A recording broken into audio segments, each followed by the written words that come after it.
નમસ્કાર દર્શક મિત્રો, હિન્દી ગુજરાતી સિરિયલોની જાણીતી અભિનેત્રી રીટા બહાદુરીની આજે 7મી પુણ્યતિથિ છે।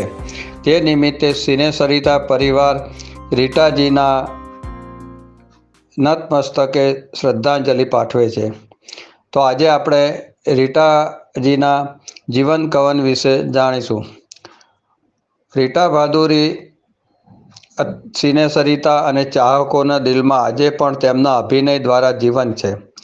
રીટા બહાદુરીનો જન્મ તારીખ 4 નવેમ્બર 1955માં લખનૌમાં થયેલ।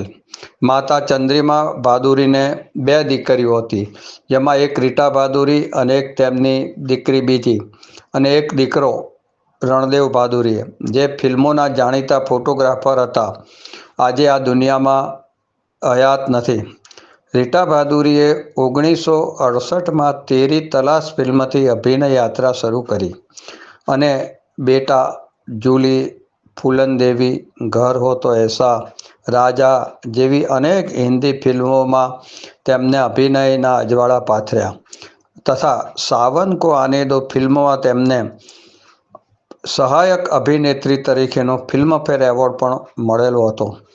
ત્યારબાદ લાખો ફૂલાણી ગુજરાતી ફિલ્મ દ્વારા ગુજરાતી ફિલ્મ ઉદ્યોગમાં તેમને પ્રવેશ કર્યો અને લગભગ 80થી 90ના દાયકામાં 100 જેટલી ફિલ્મોમાં અભિનય આપ્યો, જેમાં સંસાર ચક્ર, નસીબદાર, કન્યા વિદાય, મૈયરની ચૂંદડી, ગરવી નાર ગુજરાતની, માના આંસુ, અખંડ ચૂડલો, રૂડો રબારી, હિરલ અને અમીર, આ તમામ ગુજરાતી ફિલ્મોમાં અભિનય આપી અને ગુજરાતી દર્શકોના મનમાં એક અમિટ છાપ ઊભી કરી ગઈ।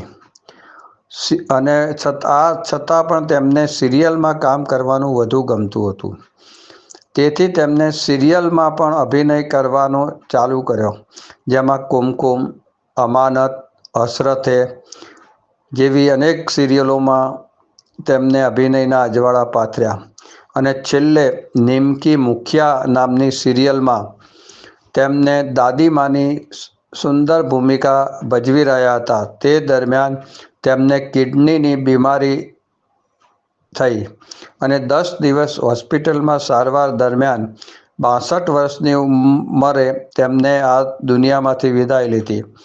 તેઓ આજીવન કુંવારા હતા। આજે તેમની 7મી પુણ્યતિથિએ તેમને યાદ કરીએ અને તેમના અભિનય દ્વારા આપણે એમને નતમસ્તકે શ્રદ્ધાંજલિ આપીએ। જય જય ગરવી ગુજરાત। આ છે ગુજરાતી ફિલ્મનો ઇતિહાસ।